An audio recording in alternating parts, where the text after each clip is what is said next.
Pride and Prejudice by Jane Austen. Chapter 11. When the ladies removed after dinner, Elizabeth ran up to her sister, and seeing her well guarded from cold, attended her into the drawing-room, where she was welcomed by her two friends with many professions of pleasure, and Elizabeth had never seen them so agreeable as they were during the hour which passed before the gentlemen appeared. Their powers of conversation were considerable. They could describe an entertainment with accuracy, relate an anecdote with humour, and laugh at their acquaintance with spirit. But when the gentlemen entered, Jane was no longer the first object. Miss Bingley's eyes were instantly turned toward Darcy, and she had something to say to him before he had advanced many steps. He addressed himself to Miss Bennet with a polite congratulation. Mr. Hurst also made her a slight bow, and said he was very glad, but diffuseness and warmth remained for Bingley's salutation. He was full of joy and attention.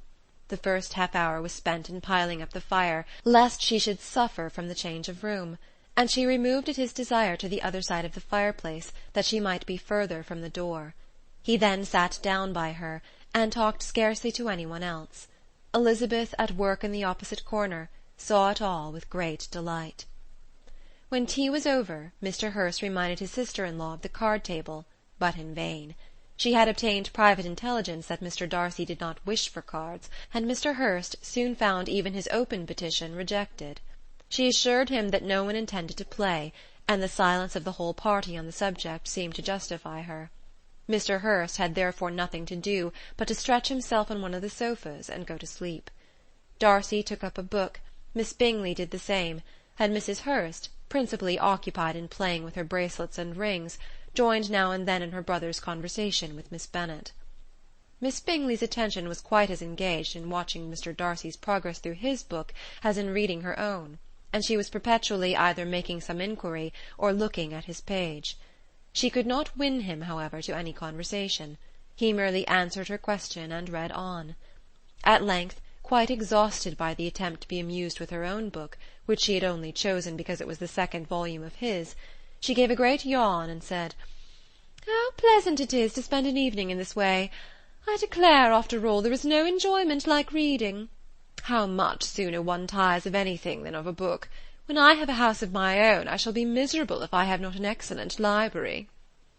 No one made any reply. She then yawned again, threw aside her book, and cast her eyes round the room in quest for some amusement, when, hearing her brother mentioning a ball to Miss Bennet, she turned suddenly towards him and said, "By the by, Charles, are you really serious in meditating a dance at Netherfield? I would advise you, before you determine on it, to consult the wishes of the present party. I am much mistaken if there are not some among us to whom a ball would rather be a punishment than a pleasure." "If you mean Darcy," cried her brother, "he may go to bed, if he chooses, before it begins. But as for the ball, it is quite a settled thing, and as soon as Nicholls has made white soup enough, I shall send round my cards." "I should like balls infinitely better," she replied, "if they were carried on in a different manner.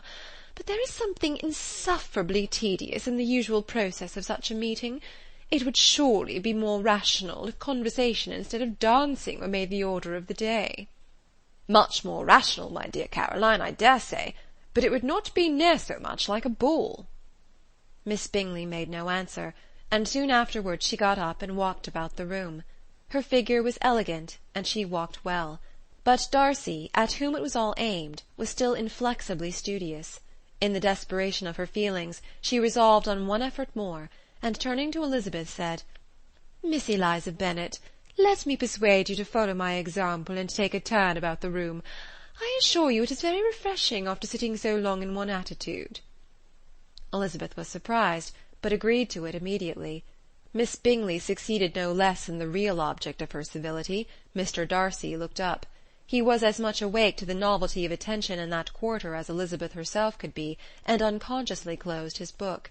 He was directly invited to join their party, but he declined it, observing that he could imagine but two motives for their choosing to walk up and down the room together, with either of which motives his joining them would interfere. What could he mean? She was dying to know what could be his meaning, and asked Elizabeth whether she could at all understand him.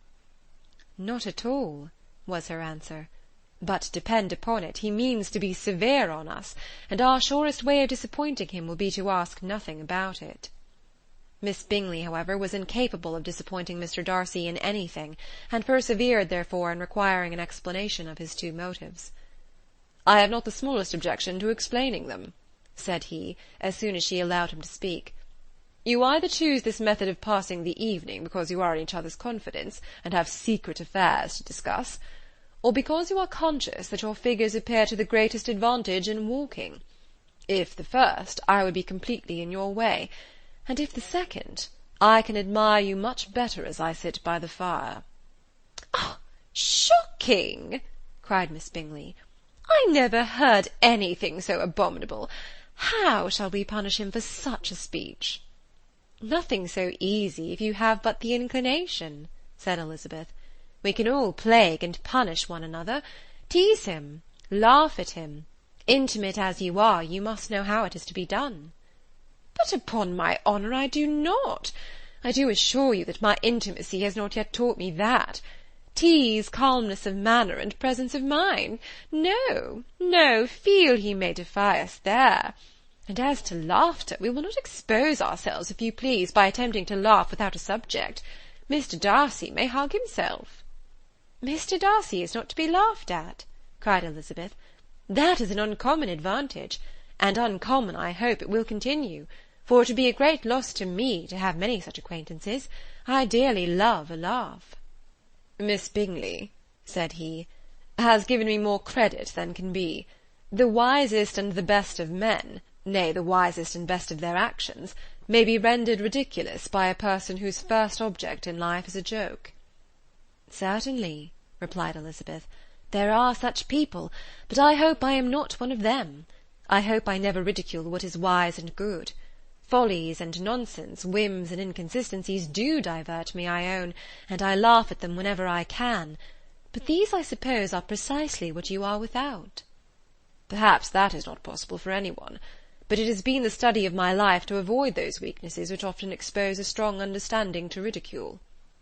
"Such as vanity and pride?" "Yes, vanity is a weakness indeed.